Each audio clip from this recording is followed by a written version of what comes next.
What is up, everybody? CP and SJ with you again, here for some picks from every day we're covering. And we are to the final grand finale here for college football, the CFP Championship. Indiana and Miami duking it out down there in Miami at Hard Rock Stadium. SJ, it's all coming to a close now. Yeah, I mean, you mentioned, guess getting to play. That's something like Miami's been able to hang their hat on over the years of being able to get in that. I mean, in this case, it's not really the home field advantage that the old Orange Bowl used to be. But God, that'd be nice. Yeah. You finally get back to playing for all the marbles, and it just so happens it's in your neck of the woods there. So we'll see if that factors in. But man, it's been a crazy ride, and I know they started off with a bit of, especially in Indiana's case, a thought that they could make a run, but it was still, I'd say, I don't think a lot of people had this matchup. We saw some of the experts picks preseason compared to postseason, and there's no LSU, there's no Georgia, there's no Notre Dame, there's no Penn State. So it's I'd say this is about as as a surprise as we could get, and that's that's good. That's what you want. You want the unexpected is what makes college football so great. Yeah, and it makes for some fun fodder outside of the game as well, for sure. Of course, all the people that love to beat the conference drum have gotten drowned out here this year with all of this, and of course the non-traditional power. Even within the big conference here in Indiana, they'll have the losingest record in FBS history, and here they are with the chance to win a national championship as the number one seed here in this playoff. And Miami, of course, who's been there before and done that before, they were the 10 seed, and a lot of people argue they shouldn't even be in the thing. So now here they are trying to win it. So yeah, makes for some good storylines, and hopefully we'll end up with a good game here to end the season. I think that's what we all want to see. There's been some odd results so far here in this playoff. And we didn't get the best round this last round, but I think we're going to get an interesting matchup here in this game. Right now, if you're looking at the numbers as far as what it's going to play at here, Indiana around an 8.5 point favorite. That's where it's been sitting here for a little bit. May have started in some books a little bit lower than that. I think it's 7.5, and then it bumped up to that 8.5. And then the total number at 47.5 is what I'm seeing right now. This is a 6:30 kickoff on Monday night. Of course, televised on ESPN here for this one. So we'll take a look here, of course, at our plays for the game itself as far as the line is concerned. And then also we've got some props going on with some of the players involved here as well. But SJ, I think we're on the same page here with what we're thinking as far as the line is concerned. 8.5 is a lot for a national championship game. And it just feels like, I mean, I know Indiana's been doing it, but man, can you keep winning games big and then this moment too? Yeah, this is one of those cases that the style of play could also really factor in with Miami's one of the few that's still kind of that, I guess now you call it really old school style of just really kind of, I don't even know if you want to say pound the rock, but I mean, they run it more than most teams do. So that's as close as you're going to get. Of course, they have the athletes on the edge and, a proven quarterback that can throw the ball. So it's not like they're just it's not like a one trick pony. No. But I know they do definitely. I mean, they focus more on that line of scrimmage, both offensive and defensively. So that could factor in. I think that's going to play a part, as well as the nature of being that close to home. Who knows what the crowd's going to look like? This isn't it's not one of these on-campus playoff sites. It's not your traditional ticket price. This is just wild. It's it's kind of like Super Bowl. It's catered to a certain audience. Whether you want to, unless you're willing to go into some substantial debt. The average consumer, even just no matter how big of a fan you are, it's not something you can afford or maybe even justify. So that it won't necessarily be like a raucous Miami crowd. Whether even though it's close, way closer to them, but just not having to travel. That's just one more thing. But man, it is hard to be like Indiana's not going to win. It's hard to think that, but at the same time, I'm with you where it's like it's real. As crazy of blowouts as we've seen and not being competitive, a week to prepare for a team, or more than a week, I guess technically. I think you got to have a closer game. I would imagine, and I think I'm comfortable with taking that. The 8.5 points on the Miami side and thinking they can keep within touchdown. And I know it sounds not in the hater club. I'm not trying to be against them, but it's just nothing in college football should surprise you. And for Miami to win wouldn't even be that far fetched to me. I'm not, obviously I'm taking the point, so I'm not confident that will happen, but it's not out of the realm of possibility. Yeah, and the reactionary thing I think to do here for a lot of people would be to take Indiana to win by whatever big margin that's put out there, because they just beat down two name brands. They beat down in Alabama very easily, and then took care of business this last round as well, just about as easily against Oregon. But I think where I'm kind of having a little bit of trepidation here is just thinking about how that happened, and where those teams were at before we started too, because I think there was a lot of question marks for a lot of people about Alabama. We knew how bad they looked the game before they came into that one, and it just carried over, and Indiana didn't make mistakes at all.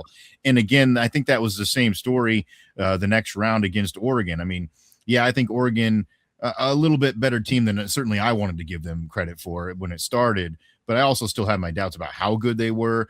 And when you make mistakes like that, I mean, you can argue that they gave Indiana a chance to score 28 points pretty easy in that game, and that's how that gets away fast. So I just don't think that they're going to get that much luck this time around, as far as the other team making the mistakes to give you that chance to just score right away. It's going to have to be a little bit more earned here in this game, I think.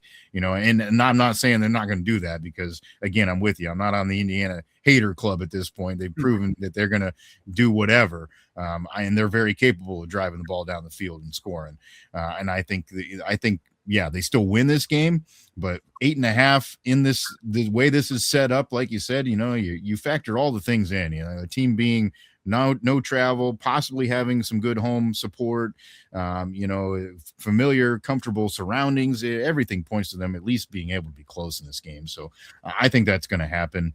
So I'm going to take that 8.5 as well, with Miami to cover. But again, I certainly think Indiana probably wins the game. As far as some of the other props are concerned, one of them that I'm going to ride again, because I just think it's been too consistent here lately, is on the Miami side. You talked about that run game, and obviously how big they are up front has been talked about a lot this week too. But Fletcher, coming off of that injury, has just been phenomenal these last few games, and his total still isn't that high. I mean, yeah, it's a decent number, but right now the over-under at 66.5 for rushing yards for him. So I think he gets there. Right now projections are showing he's average about 4 point something per carry, and if they give enough carries like they usually do, that gets him at least into that 80-yard range. So I feel pretty comfortable about taking him to cover that. Yeah, definitely. Could see that. That's going to be the bread and butter, you would think, and that's going to be, at least if they are, maybe strategy wise, going to want to keep that clock running and slow it down. That's going to be the first plan of attack there. I'm going to go with a little bit of a. I wouldn't call this a long shot, but you need a little more to happen here to go right. So with the anytime TD parlay of 3 players, being Surratt, Tony for Miami, and then Becker from Indiana. So each to score a touchdown.